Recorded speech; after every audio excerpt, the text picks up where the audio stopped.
And we are recording. Okay, I think we're all set. You want to go ahead Great. and dive in, Zeb? Absolutely. So good morning, everyone, and welcome to Rich Experiences. Rich Experiences is an opportunity for colleagues and friends of the tours and activities industry to collaborate, share their experiences and expertise as business owners and industry leaders. So join us as we chat about our journeys, lessons learned, the highs, the lows, decisions made, and of course, money. And we are here on Facebook Live in both the Tour Strategy Facebook group and the Profitable Outfitters Facebook group. And you can use the chat in those two groups to engage with our guests and other industry experts as they share with you their rich experiences. Live richly, share deeply, and nurture profitable businesses. Yes, that is why we're here. And after this live event, you can find the replay of this recording on both the Priestess of Profits and the Ascent Business Financial Strategies YouTube channels. So please subscribe to both of us on YouTube and be sure to tell your friends in the tour industry how awesome this is. Now to introduce your hosts and our special guest today. Ingrid, you want to get us started? Sure. Hi, everyone. I am Ingrid Edstrom of priestessofprofits.com, where I am working to make the world a better place built on a foundation of thriving small businesses. I specialize in business strategy and financial workflow design for tours and activities companies, really focusing on creating a healthy and abundant money mindset so that business owners can develop more holistic financial and accounting practices that are in alignment with your personal and business values. Thank you, Ingrid. And I'm Zeb Smith, the owner of Ascent Business Financial Strategies located in beautiful Durango, Colorado. My mission is to help operators grow profitable and thriving adventure businesses. So we do this through industry-friendly strategic planning and financial management practices built for boom and bust seasons. So I love helping owners build businesses that deliver on both quality of life goals and set you up for financial successes, short, mid, and long terms. Nice. And we are so excited to introduce our special guest today. Julie Thorner is the owner of Liquid Spark, a marketing agency for adventure tourism and eco-minded brands. And we're going to chat with her about her background, experiences in the industry, and sustainable practices focused on building up your people, maximizing your profits, and helping the planet at the same time. So welcome, Julie. Let's start off by having you tell us a little bit about yourself. Thank you so much, Ingrid and Zeb. I'm thrilled to be here. We have a rock star team, I think, with some really aligned values. I'm very excited to be invited to your live podcast, I guess, as it were. So what I do, very related and aligned with what y'all do, is Liquid Spark is a marketing agency, and we help our adventure tourism clients and destinations to find their ideal customers, engage and educate them, and ultimately help them choose to participate in the clients or destinations products and offerings. So we're very excited about that. We are a 1% for the Planet agency. We believe very strongly in that. We did that back in 2014. We give 1% of our revenue off the top to vetted environmental and social organizations that are supporting what we call people, place, and planet. The mission of Liquid Spark is to inspire adventure, action, and stewardship for people, place, and planet. So I'm super thrilled to be here. Thank you very much, Julie. When we started Rich Experiences and Ingrid and I were talking about guests, you're one of the first to come to mind, primarily because of everything you do there at Liquid Spark for your clients, the industry, and everybody else. And also your history is really impressive. So, knowing you, you didn't just start within the marketing realm. You've been a part of tours and activities in the outfitting world for a really long time, even starting as a river outfitter. So would you mind sharing a little bit about kind of your history and your growth and your experience from start to finish in a few minutes? Yeah, sure, I would love to. So that's what makes our agency pretty unique, is that I've been in the shoes of many of our clients. So if we go way back after in college, I went to Wall Street. I was very idealistic. I was determined to become the leader of the World Bank and forgive third world debt. And that gives an example of probably what I was like in college. So I went to Wall Street. It was in the mid to late 80s. It was a very unwelcome place for ambitious, opinionated young women like myself. I lasted through the training program, had some things happen in terms of some personal life with a dear and beloved friend from college who unexpectedly was in a tragic train wreck in Malaysia. Rethought my whole world and existence and thought life's too short. I don't think I have what it takes to pay my dues to get to the top of the World Bank. So I bailed and I went to go visit a friend who was at an outdoor adventure company, the Manning Hill Outdoor Center, way back in '87. Fell in love with the summer resort version of where I grew up in Vermont at a ski area. And there are a lot of young people having a great time and learning how to kayak and raft guide and et cetera. So I stayed there 6 years. I became a raft guide, kayak instructor. I led their bike touring program. Loved every minute of it. And as many people listening might recognize and align with, I was very poor back then as a raft guide and decided to go off to business school. So I went to business school, then I jumped into the corporate world. I have a background, I have an MBA in finance, marketing. I jumped into corporate America in retail and in marketing, digital marketing when it was really just sort of starting. And I jumped off a lot of corporate ladders because I wasn't able to create the life that I wanted to be both a parent and engaged professional and have an adventure-filled life. So ultimately, a lot of different things happened, and I ended up starting my own agency back in 2007. And yeah, it's been quite a little journey. It's not the typical entrepreneurial path because I was a single parent, small children, coaching travel soccer, started the team, doing the work with clients, bringing my kids with me when we would do our market research on like the New River at almost flood stage with very experienced owners of companies. But it was a lot of fun, and I really got to understand what it's like to both be the manager in a company struggling to find the raft guides when you're completely booked out and you have a whole bunch of walk-in guests, and then the marketer who's marketing for the company, as well as the the finance person and operations. And then of course my retail background came into play because a lot of our clients have reasonably strong retail operations with an opportunity to do a lot more online too. So it's been a total zig and zag, but it's been really fun. And in the last few years, I really have explored sustainable tourism. I do volunteer consulting on ecotourism in Tibet. Got pretty involved with some friends there, started a tour, a specialty women's tour. It's a women's Buddhist pilgrimage tour to Eastern Tibet. It runs once a year with only 8 people, and we go and stay at a nunnery and a 1,400-year-old village in Eastern Tibet for 12 days. It's quite something. And the women get to experience what it's like for lay women in Tibet and nuns, monastic women, to live in modern Tibet. Now, of course, Eastern Tibet, Amdo region is China, so it doesn't look like the TAR. It's actually to the east of the TAR.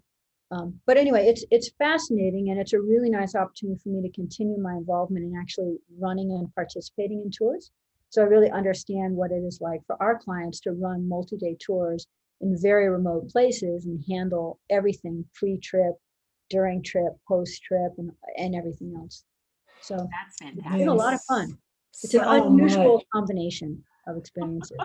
So much of that I think can resonate with so much of our audience, just with who I connect with, in on the social media platforms, as well as like clients and everybody else. I mean, you led with really wanting to get out of the normal 9 to 5, normal rat nest kind of thing, and pursuing a passion and a love for sharing the outdoors and experiences, as well as recognizing that a huge influence on that was your family, and incorporating the family, playing the games of the we're going to use these like trips as the market research kind of stuff.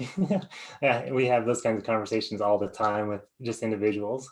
And then even now, like, it's unbelievable that you're delivering tours, a phenomenal experience for women across seas to experience different cultures and apply those practices and that knowledge to serving your audience, who's your customers with the marketing group. Like, this is so cool, Julie. That's exactly why I wanted you on here. Yeah, let me add one more thing, because as I have gone through my decades, it has become increasingly important to me to contribute. So I look at business as the opportunity to contribute.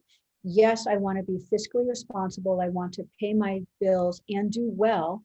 Ingrid and Zeb, you guys are very on top of let's manage our companies fiscally well and encourage good returns, and then do something with those returns. So that's really important to me. We became 1% for the planet in 2014.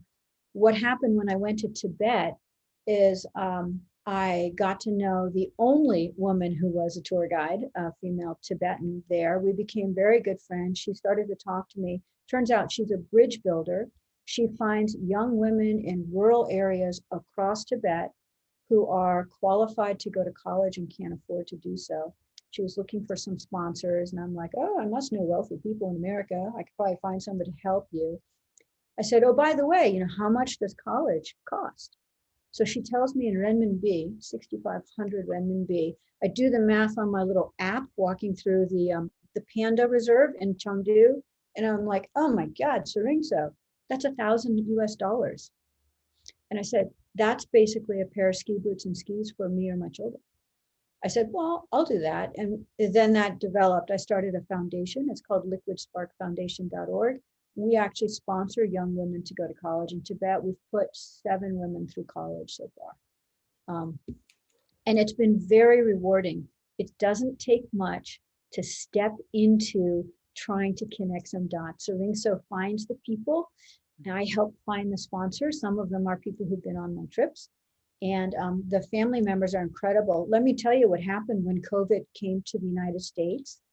The rural peasant farmer parents of the young women we sponsor to go to college called Saringso because they do have a cell phone, and they were very worried about Julie and the sponsors. Will they be okay?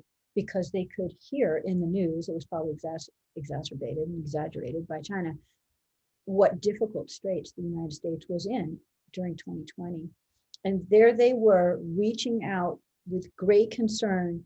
Are our sponsors okay? Because what for us is not a lot of money means the world to these young women. You're changing her life, her family's life, and you're changing her village's life, because she will have an impact, even if it's only as a mentor and a model to other young people in the village to be able to make choices.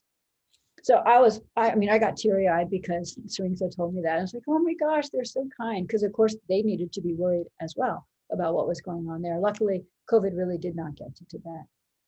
This is all so fantastic, Julie. I love how values-based you are, and that you lead with your passion and the pieces that are that are important to you, and that you base your strategies upon your personal culture. That is so important, and such a great example to set for everyone out there doing business and trying to figure out how to go about some of this stuff. Because, as we learn over years of doing some of these things, culture eats strategy for breakfast. You can strategize until you're blue in the face, and it ends up being just temporary band-aids over a really shaky foundation if it does not have the roots in a solid cultural foundation.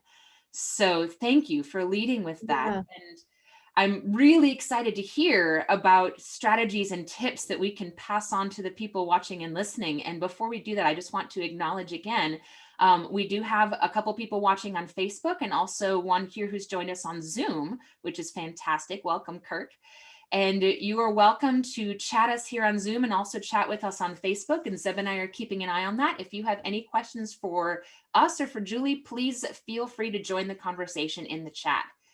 So as well as using like the light function and the heart function as well, engagement there. When any of us say something that really resonates with you, or if there's something that you feel strongly about, go ahead and use that engagement just to indicate that You believe in that as well. Yes, if you use those little hearts and likes, we'll shout them out as we see them. So thank you for that. So, so Ingrid, you brought up something really interesting, and thank you for your acknowledgement about trying to run my agency, leading with my values. It has been a long journey, and it has also presented some unique challenges and some self-doubts because it is not a typical journey. Now, we know of great examples of companies doing that with huge success. Patagonia would be one of them. Every time they move to make a bigger attempt to do the right thing and go like all organic cotton, or I'm going to forget what the name of the blue sign, vetting the manufacturers. Every time they do that, it's at huge, expenses, but it always pays off. And of course, they're a big established company now. They were not a long time ago. They ran into some typical growing too fast, almost had to close the doors problems. But even for me as a small business owner who, as a female owner, I had to do it differently because the regular corporate environments I was a part of were not supportive of what I wanted to do and how I wanted to show up. But reframing what it takes, what it means to be successful is important. One of the reasons I love the adventure tourism industry is that we have so many colleagues with shared passions and aligned values. And it becomes a place where we're able to do that more naturally or easier than in some other mainstream businesses. The whole idea of sustainable tourism makes perfect sense for us, right? Because we make our living off of amazing natural assets, whether we're serving up rafting trips, trekking in Peru, adventuring in Malaysia, hiking the 14ers in Colorado, zipping, etc. And so it behooves us to, for selfish reasons, take care of those assets because that's our business. But it goes beyond that, right? It behooves us to inspire others to also care for that, because ultimately, as we're seeing play out now in this time and age, the importance of taking care of the planet. And I like to use the word place with planet. Planet is so big and daunting.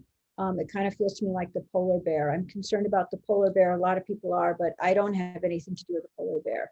Yeah.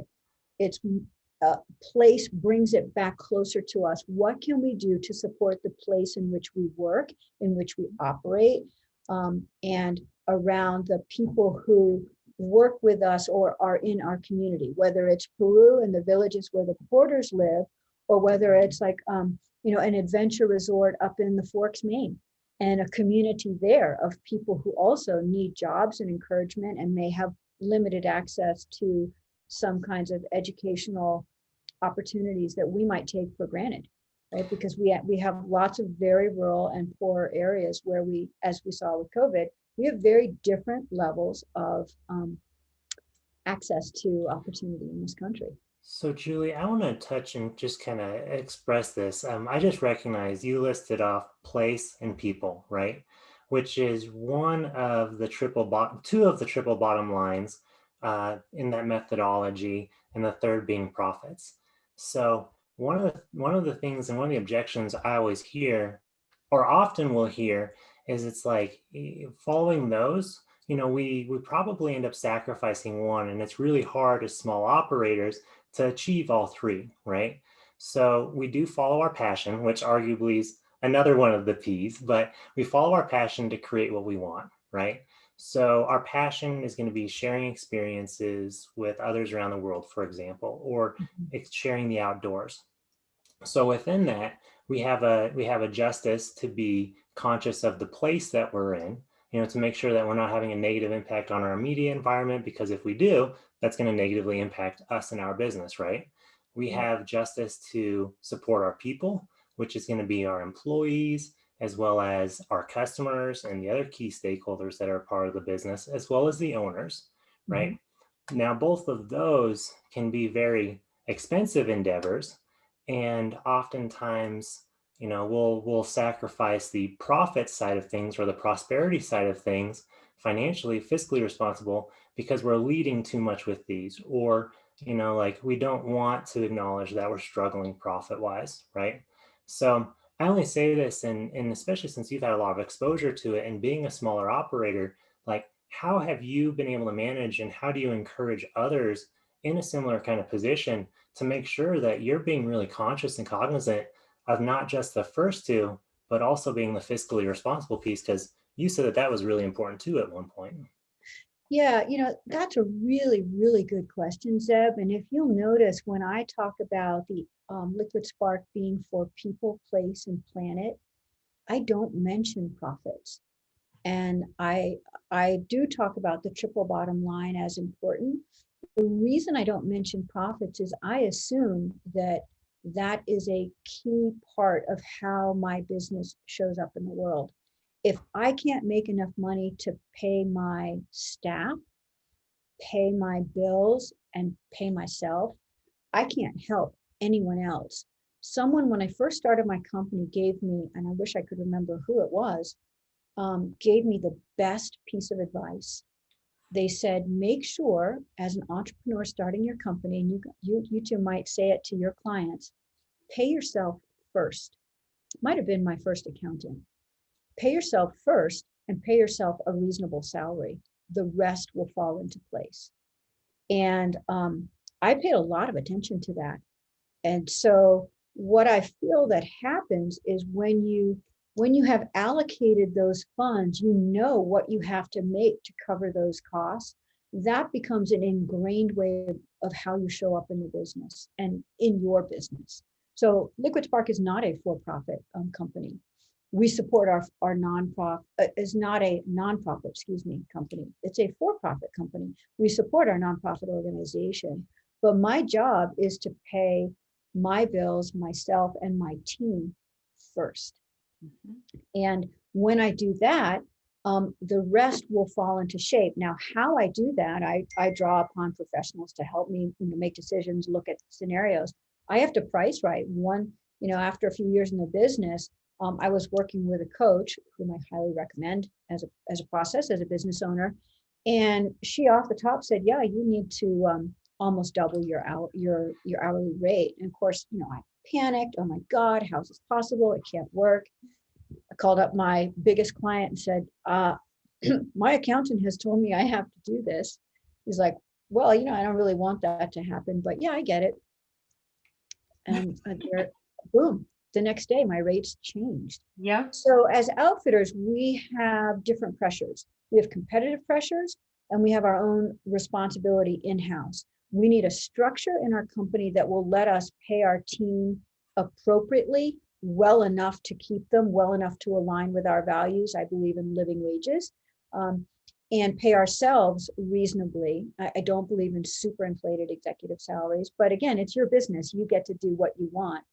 And our pricing needs to reflect what our infrastructure is. We have clients who are both lower price clients and we have premium price clients where they know they are not the lowest price in town, and they're pretty happy about that because their bottom line is quite a bit bigger. They're not chasing that constant discount. They understand what their framework is, what their costs need to be, and how many people need to fit that. We had one client who actually, when I first started working with them, I said, you should just bring your prices up. You're not trying to be the biggest provider. You're trying to maximize your profit. We brought the prices up. They ran fewer people and made more money that year than they had before. Yeah. And that is a perfectly acceptable strategy, especially in what we're offering, which is a highly personalized experience with well-trained, we hope, guides who are responsible for your safety out there. Yeah. You might have a mission to be the biggest and run the most people through, but you have to do it well. It's perfectly acceptable as a lifestyle company to have a smaller company, prices at a certain level, run a great business. And, we have one former client who takes November and December off, goes on vacation for 2 months. I mean, that's pretty great because it's a seasonal business and they can do it. It's how they've designed their business. They haven't tried to bring in a winter sport to support their business. It's how they want to run their family and their lifestyle. I actually just sat on an experts panelist with the Trip School, and one of those discussions was pricing for your trips and your excursions. It was a loose intro into the different pricing types, which, as you mentioned, one competitive. The other Mhm. one oftentimes people use is cost plus. Mhm. However, those to me are like the outs, and Yeah. they usually don't justify or really support what is sustainable within a business, right? They're Mhm. what most people go to, but they're the least useful and least helpful that are out there. Right. The Thank other you. two that within my, at least within the expert panelist discussion, as well as a course that I recently built, is there's needs-based or goal-based pricing, which, as you said, right now, we got to look internally. We have to look internally within ourselves as the owner, saying like, what do we need? What do we need for the lifestyle that we want to live? Where are we at within our life today? Because a 24-year-old is going to be totally different than a 54-year-old, right? Right. Or a family member is going to have totally different needs than like a single person, or Right. different locations and regions that we live. California is going to have different needs than owners in Missouri. It's just the way that it is within the United States. So like knowing what your needs are, knowing what your corporate needs are, your employees, your staff, and everything else, and to basically establish whatever your bottom line is.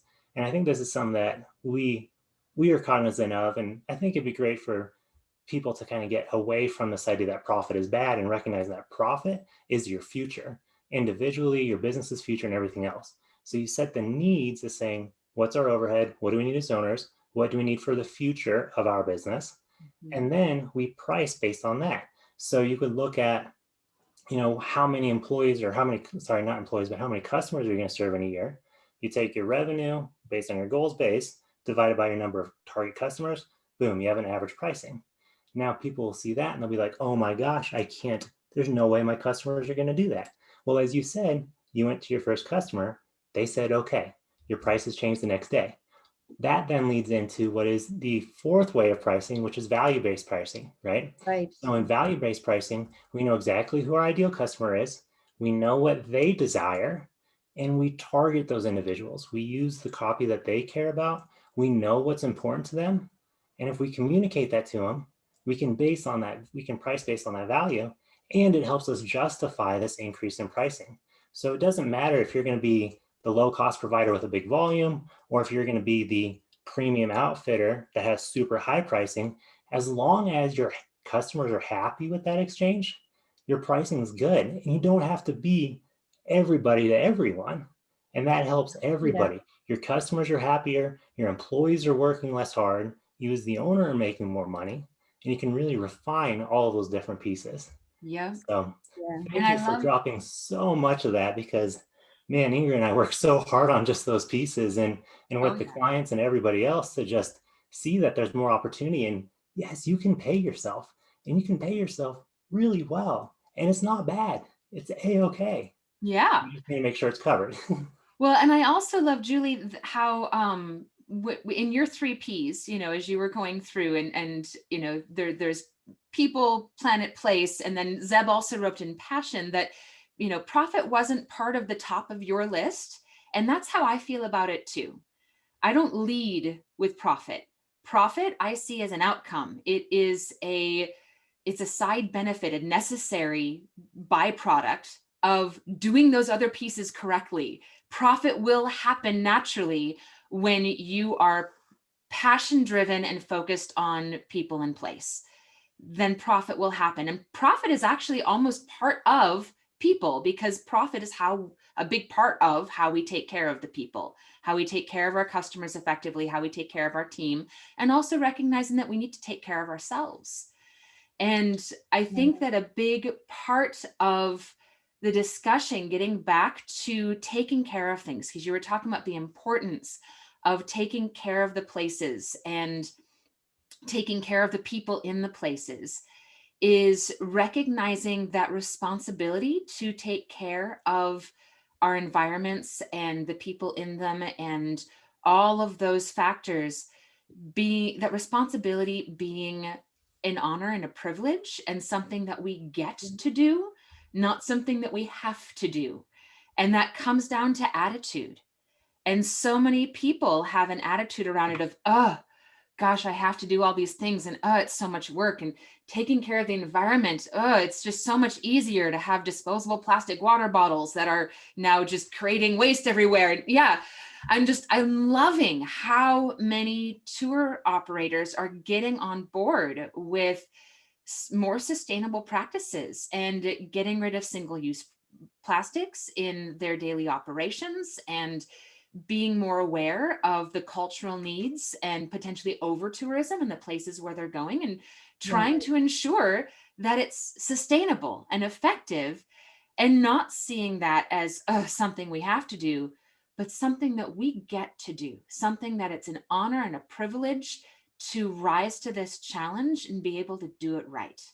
And I would love to hear more from you about the strategies that you employ to do some of that in your daily routines. Yeah, I'm glad that you brought that up because it's a wonderful segue. I want to make one comment that profit is our tool. I look at profit as a tool in the agency. You have to have fiscal responsibility. You can have a lot of passion and be out to save the world, but if you don't have fiscal responsibility, and if you're not good with numbers, you need to find someone who is Yeah. working in your business, because you could still run into a lot of trouble. And I have examples of that. So that you have to combine those. Profit is the tool by which I can achieve the goals that I want in life. And that's for my team, for my family, and for my foundation. Yes. So, I find people who say, well, I'm going to just grow, grow, grow, just like Dory says, right? In Finding Nemo, just keep swimming, swimming, swimming. Well, we don't want the just keep growing, growing, growing. That's not going to work. We see that in spades now. Yes. In this planet.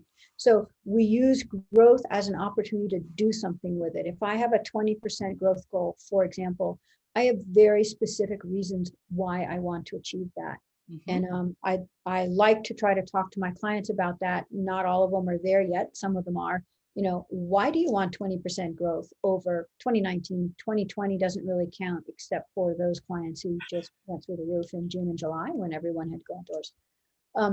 But why? What are you trying to do with that? Because that aligns your values, your purpose, your passion. You get your team on board, you get your customers on board, and you can move forward and you'll be successful at achieving those goals. The other thing that with the sustainability, part of how to make that happen is it is prioritized as a first pillar for our agency.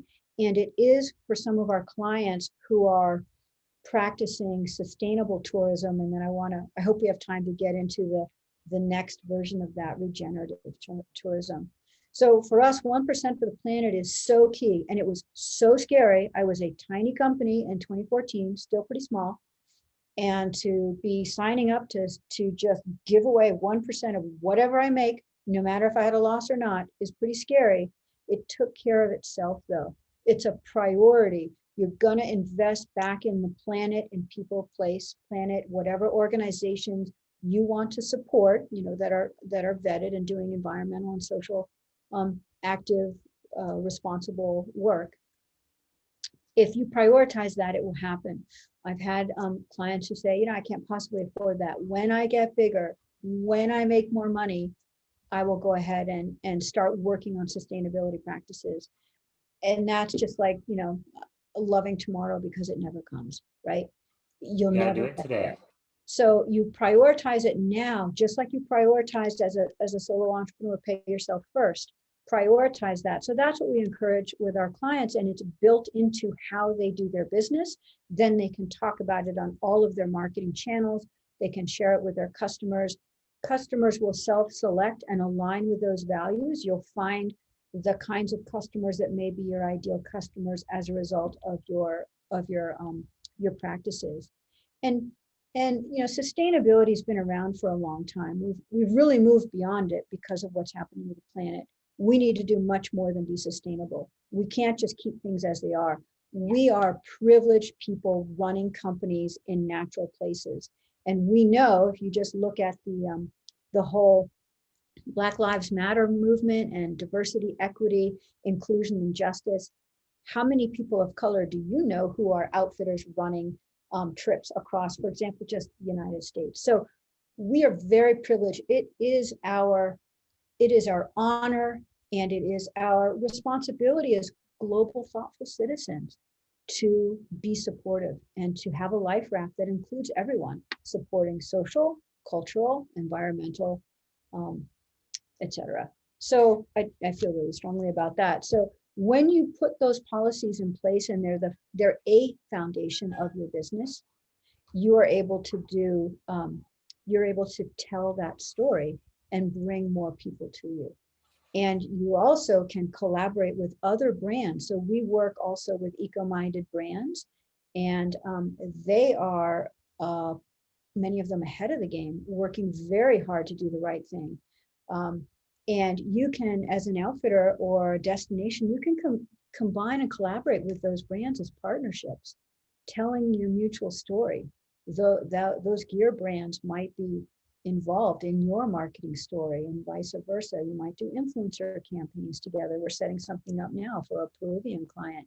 And those are ways to continue to tell your story, share that message, and you're inspiring other people to do the same, because it's not nearly as hard as we think. We need to make them, in my opinion, they should be very clear and start out to be local goals. Saving a polar Abundancy. bear is not going to be applicable to that many people. They don't know how they can help, but they can sure help send someone to school in their community who can't with a scholarship, or at a minimum do river cleanups. Pretty much all the outfitters do that, right? Abundancy is a mindset, right? Yep. And even Kurt just chimed in. I think this really resonated with him for a minute as he says, sounds great. Operating in a responsible manner is easier and more rewarding. So when you lead with it, you recognize that you do attract a lot of those same kind of vendors and partners that are going to tell the same story. And it's an abundance lifestyle. It's an abundance mindset. Like, we're not out there trying to just capture the next or steal the next customer from the other competitor, the other river outfitter on the same river. Some river outfits are highly saturated with outfitters. And I've had clients tell me how it's always like this game of just seeing and calculating, seeing so many other boats on the water, right? Well, when you look at it that kind of way, you're just trying to capture, you're just taking, rather than Right. being a contributor to the system and recognizing, like, we're in this together. And even as direct competitors, you can still have a, a a stake in your environment and a contribution to it. And then even if you have like 3 outfitters like that resonate with that, or they all demonstrate it within their marketing, well, now you have two other competitors that are also partners that your ideal customers are going to attract to, and all of the other 40 of them that are on that river aren't even relevant anymore. Yeah. So Right. And if your goal is to contribute and do good work to serve the planet in your current lifetime journey, what better thing can you do than collaborate with your colleagues also running similar businesses to do even more cleanups or send more people to school in the area? In the old days, in the 70s and 80s, a lot of these early outdoor companies and operating the same region used to really collaborate a lot. And there are lots of customers out there. We saw that in spades. And to the folks listening, I'm sure you experienced that in your companies last summer. We saw new customers come out last summer who have never gone rafting or camping or on canopy tours or on a bicycle tour. And many of those customers, for some of Liquid Sparks clients, were diverse. They were people of color. It was the most exciting silver lining to a horrible year. And the goal is to continue to serve them, because those are new customers having new experiences, bringing in their colleagues and friends and family. And there are more people who can be served with these amazing guided and unguided outdoor adventure experiences. When they do that and they see they're on the river and they see the riverbank and it's full of garbage, they're going to be thinking, well, that doesn't look so good. Maybe I can help. Yep. What can I do differently? So there's a lot of opportunity. And Zeb, you're right on with the abundancy mindset. As a business owner, it can be hard sometimes. I'll fall into the oh no. Last year was a big test of that, right?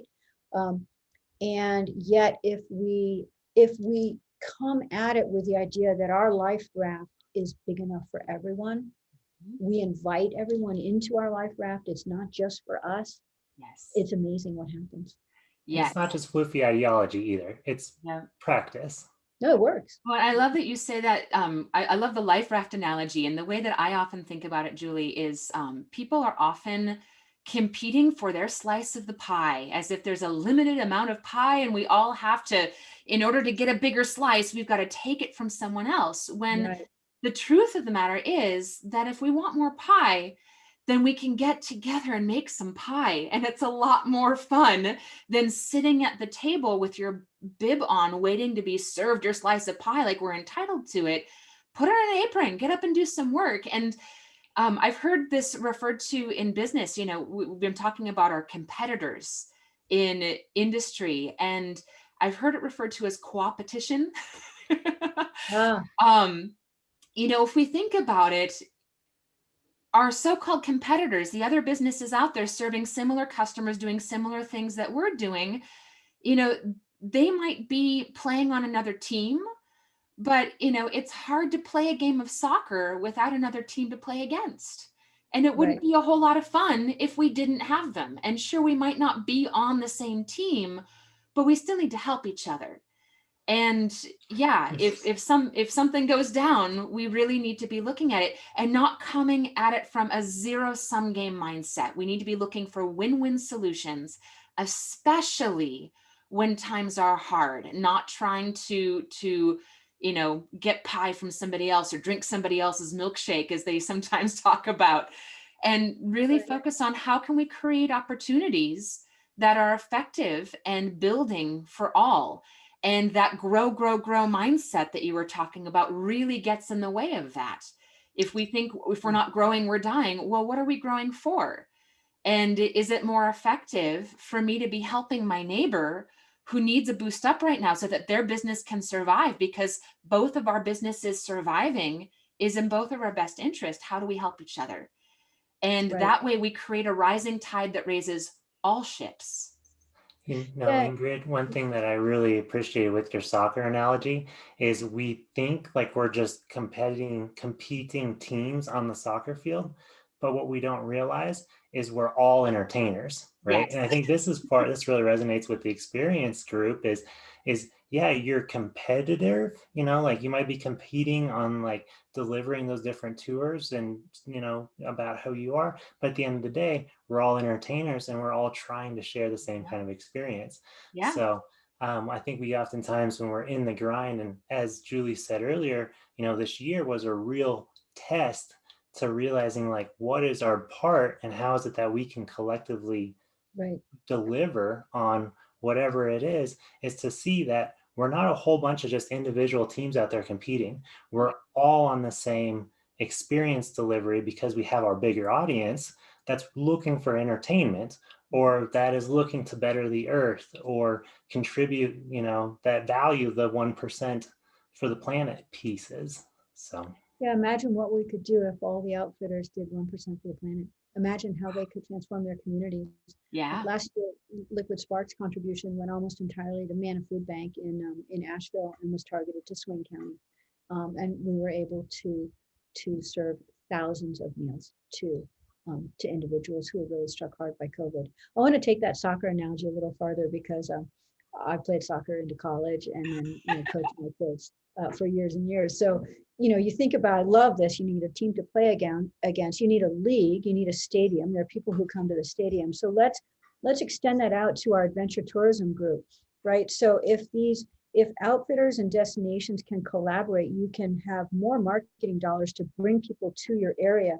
Some of them are going to play soccer, some football, some are going to canoe, some are going to kayak and raft, some are just going to stay in Airbnbs or cabin rentals or see a show or go to the restaurant. But with that all working together, more people will come to your community and they will be having great experiences and spending their tourism dollars, which supports your community and your business. So working together, you have a much bigger ability to impact and show up to ideal clients. Like, for example, in the Smokies, there's no reason why Western North Carolina and even to some extent East Tennessee, it's pretty easy to hop over the mountain, go for a day trip to Gatlinburg and visit, incredible amusement park overwhelm and then drive back up over the ridge, the park, and drop down into a quieter space in the Smokies and have an experience there and do outdoor activities. So working together, everyone really can move forward and benefit, because they're all related concepts and related experiences in a tourism product. Yes, absolutely right. Thank you. So I guess wrapping up kind of that idea and topic, I would love to get back to what other ideas and strategies, because you started off with so much. There was so much amazing good things that you started off with, and I want to make sure that we're covering as much as possible in the time that we have together. So what would be your, I guess, top tip or strategy or idea that if there was something that you could impart to other tour activity companies, that you would want to share with them? I would say that if you're not already doing some kind of sustainability practice, and we'll get into regenerative tourism, that it's never too late to start. The best time to start was, yesterday, or today if you didn't start then. And start with some simple things. What are you, take some inventory of your company. What are you doing now in your practices that could be adjusted? From the real basics. Are you recycling? Are you using single-use plastic? And we have clients who are like, there's nothing we can do about it because the town doesn't do it, or it's a restaurant or something like that. Not with that attitude. Well, it becomes someone else's problem. But if everyone gets together in the town, for example, yes, it's extra effort when you're running your business, but it's really important. You can solve those problems. I mean, those are basic things. Let's not add more to the refuse out there, but I like to think about upstream solutions, because recycling and single-use plastic is a downstream solution, right? Upstream is don't ever get it in place in the first place, right? What can you do to change how you're doing business? How can you get everyone else in town or in the area to support that? And where are you investing your dollars? Is there something you can be investing in, a la 1%, to make a difference? At the end of our lifetime, the only thing we take with us is our experiences and our values and our integrity. And if those things are important to you, this is a really fabulous field to play upon to try to make a difference. And with adventure tourism, the folks that are in adventure tourism are amazing people, and are interested in trying to support their local communities, their natural resources they draw from, and to be part of making a difference. And you don't have to do it alone. There are lots of organizations out there that can help you get started, places to look for information, but just simple partnerships with other businesses in town is one way to get started. So I feel like, if we wait until we have enough money, we'll never get there. It's just make a commitment to be part of the solution, and then figure out what that looks like for your business and your community. I'm going to throw a shout out to Kirk. But I feel very strongly about it. I'm going to throw a shout out to Kirk, who's on this as well. So Kirk actually is in the same community that I live in Southwest Colorado. And in following him, he's been a huge contributor too as well. So, I know that there's others within this community, locally, as well as in the Facebook groups, who are contributors, who do make those kinds of efforts. And I do want to challenge you, as you're watching this, to go ahead and share, what it is that you've done to be a proactive, changer in these kinds of things, by using the comments or dropping those in even after this is finished up, to just share with us. Comment on YouTube, comment on Facebook, please.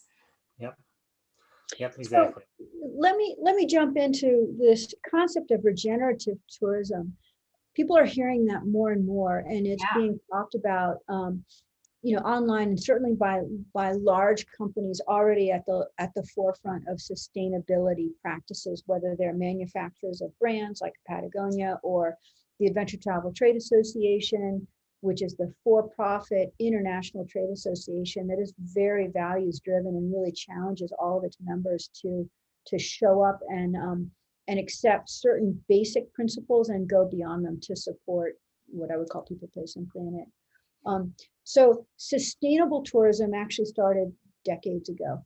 And the whole concept of triple bottom line started in 1994, which I thought was late.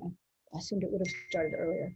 But with sustainable tourism, the whole idea was to not make things worse and help that tourism continue to go to operate. So you're in a place, say you're trekking to Machu Picchu.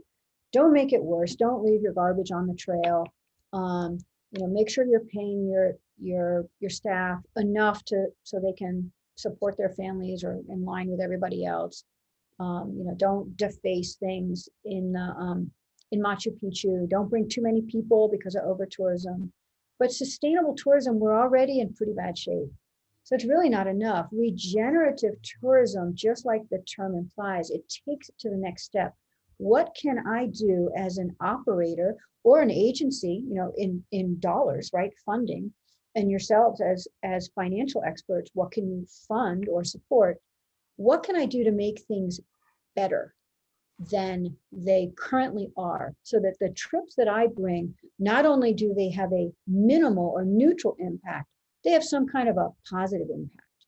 So our the women's pilgrimage tour to Eastern Tibet, one of the things we built into it, and it was not a unique idea that I came up with. I think I borrowed it from some other company that I saw it in.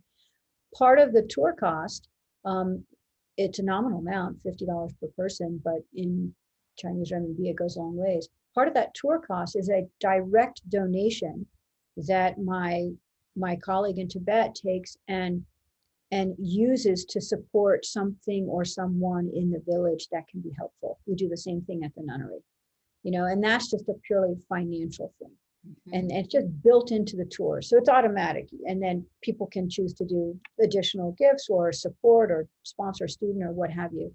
That's very basic. And I understand you want to be very careful that monies are going to the right places. So it's not for me to decide where those monies go. Seringso decides that, and she is a member of the village. She has a master's degree and lives in Chengdu, but her family lives there, et cetera. So she understands what's going on. And what happened is we donated to the very poorest woman in the village who lost her husband in a tragic accident, had 2 children she was trying to send to school. It was sort of a no-brainer. It was just, it was a gift that really helped her out. But what can we do? And that's super small. It's just a personal example. We have other clients that are doing actual projects where they're supporting folks getting an education. They're supporting leave no trace principles and teaching all the other outfitters how to do leave no trace. So it's beyond just them as a company. Some of our US clients, they're writing the standards, working with governments of what does it take to be a safe and environmentally friendly operator, for example. And those are ways that you can extend your impact beyond just your single company and keeping things at a status quo. Planting trees is an obvious one. It's only one piece. If you're going to go pollute a lot and then plant a tree for all your pollution, well, you've got an upstream, downstream problem too, right? But you're trying to do something beyond your company's impact to regenerate and restore the environment or the community or the heritage to a better place, knowing that better needs to not be interpreted by outside Westerners who don't know what the local situation might be on the ground, but have that be done and interpreted by people who are actually in those communities and making those decisions. I think it's really easy to sit back, right? So, and to be the person that's like, oh, I'm just going to kind of wait for other people to do it, or I'm just going to kind of watch and hope that somebody else is going to do it too, and then I'll follow suit. Well, it really just takes taking a little tiny step and just getting maybe 1 or 2 people behind you, because after you start to even build that small tribe, things will grow really quickly. So, I just say that to provide any vote of confidence to any one person who is watching this and is thinking about like, well, what I can do. And maybe you have particular ideas, but you might be fearful of making that step or being concerned about what your peers are going to think about you for making that engagement. Don't worry about what they think about. or what they think, just make the step, grab one or two people that support you, and then just let it snowball effect past that. Right. Yeah. And don't listen to the no's. So Zeb, you've given me my perfect segue. So I'm looking how to put this quote in here because this is a quote. I actually have the poster hanging at home in North Carolina, and it's been there since my kids were really small. They both have memorized it. So 700 years ago, someone had a famous quote. In fact, you do the research, it's not sure that he really said that. It's kind of what he inferred, but the actual language, I think, has had a lot of historians and various people over the gazillions of centuries maybe shift it. Okay, here we go. I bet there are people listening who know this quote. So let's see. Oh, did I write it down? The hottest places in hell are reserved for those who, in a period of moral crisis, maintain their neutrality. Anyone in the chat can tell me who said that?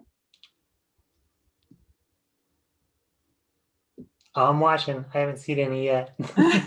So it was Dante Alighieri, and he died exactly 700 years ago, 1321. He lived 1265 to 1321. So humans are amazing. And the stories of our ancestors, the stories way back generations, I mean, they were much smarter than a lot of modern folks give them credit for. But what an amazing statement. And of course, it can be used in any aspect, right? Or related to any kind of topic. It is relevant to what we're talking about with adventure tourism. Because if we are standing on the sidelines, we're neutral. The way I look at it, I might be a small player, single gal, small agency, 2 kids, what have you. But I can choose to be part of the solution or not. If I'm not part of the solution, I'm part of the problem. That's been a hard one for me to wrestle with, but I think it's true. It certainly came up in spades in this past 2020 with what we see in diversity, equity, and inclusion. Yep. We're not out there trying to make a difference. We're part of the problem. You can't be neutral. Well, you can be neutral, but we have an opportunity to do better, Yes. right? So I think his quote just stands the test of time and is so appropriate for this journey around sustainable tourism into regenerative tourism and the DEI issues that are part of sustainable tourism. Social is a very important aspect of those pillars. The 3 pillars in the triple bottom line are social, economic, and environmental. The Global Sustainable Tourism Council talks about 4 pillars, put social and economic together because they're so related. The first one is effective management, and it's like fiscal responsibility. You can't manage your business well to put these practices in place. You're not going to be successful no matter how much you care. Social and economic are number 2. Cultural is the new one. So important to help restore and honor and regenerate cultural places. And then, of course, environmental would be the 4th pillar. Beautiful. I worked Awesome. it in. Thanks, Deb. Yeah, Yay. absolutely. Thank you so much, Julie. So we have 2 minutes left of our time together. I cannot believe we're already right at the end of this. So I know. There's one thing I want to add in response to what you were just saying, Julie, really briefly. I love what you were saying about, we have to be doing something, that neutral is not an option. And recognizing that a lot of the people who feel like they have to stay neutral, especially in their business stance, they're afraid of driving away customers if there's a disagreement. They're afraid. And that we who want to make a difference, sometimes the best first step that we can take is simply to listen to the fears and pain and frustrations of those who aren't currently doing something because they're afraid, or maybe they hold different values than we do because their values are based in limiting beliefs and fear. And the best thing that we can do to start with, if we're just looking for a step, something that we can do, is listen and help others heal. Yeah, nice. And, I feel that issues of supporting the health of our planet and health and opportunity for all our people do not need to be partisan issues. And so I try to be very careful in my language to not have it be partisan, because all humans can stand behind that. And that's the place where we need to get to. Yes. And I think that's really important. That is beautiful. Thank you so much, Julie. This has been great fun. Thank you for having me on. Yes, absolutely. No, Yeah, thank you with for that, joining us. Oh, and Kirk just commented, he says, our best customers and our best employees always appreciate when we all strive to do it better. Thank you so much, Kirk. And with that, we're at the top of the hour. Any final thoughts from either of you? This is wonderful. Join us next month for the Rich Experiences, those that are following.